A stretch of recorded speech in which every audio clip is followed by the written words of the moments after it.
When did you realize things around you stopped being random? A behavior shifted. A reaction felt slightly off. A coincidence happened one too many times.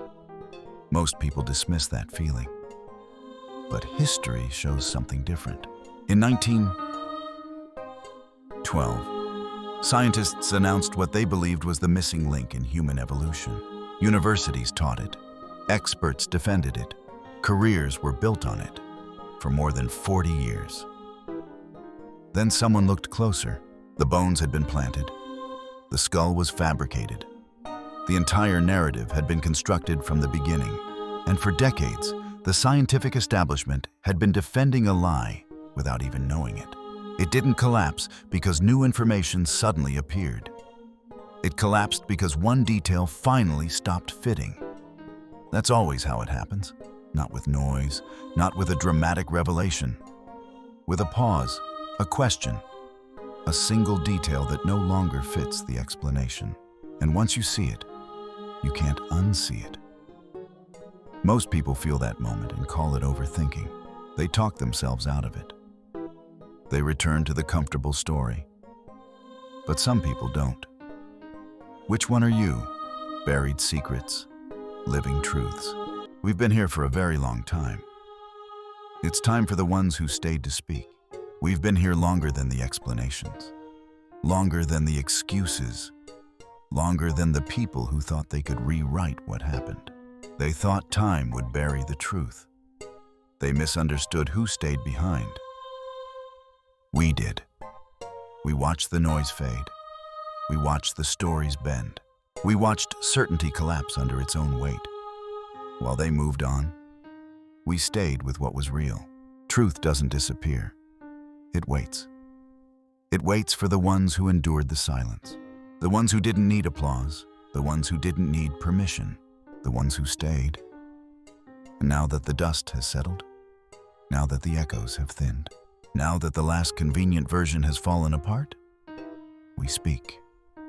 Not to correct the record, but to stand in it. This is Buried Secrets, Living Truths. You felt it, that moment, when something shifted and you decided not to look at it. Beat. We've been here for a very long time, long enough to understand the reaction before it forms, long enough to recognize the instant awareness surfaces, and the quiet negotiation that follows. It isn't denial, not exactly. It's softer than that. A conversation you have with yourself. Maybe it's nothing. Maybe it's coincidence. Maybe I'm reading too much into it. Recognition doesn't shout. It tightens. A pause in your breathing. A subtle shift in posture. A flicker at the edge of thought. You felt it. And instead of leaning in, you leaned back. Not because you were afraid, because you were comfortable. Awareness asks something of you. Adjustment, stillness, recalibration, and recalibration can be inconvenient. So the pattern continues, not because it is unstoppable, because it is unchallenged. We have watched this cycle repeat in every era.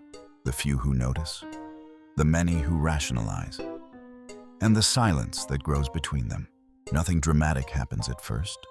Structures remain standing, voices remain steady, life continues. But something essential has shifted. You know it, you felt it, and then you chose ease over clarity. Most do. That is how repetition survives, not through force, through tolerance. The symbol was never a warning, it was an invitation to look again, to pause longer, to recognize before repetition hardens. We've been here long enough to know the difference between collapse and correction is often a single moment of honesty. And honesty is rarely loud. It's quiet, uncomfortable, easy to ignore. Beat. You felt it. Buried secrets, living truths.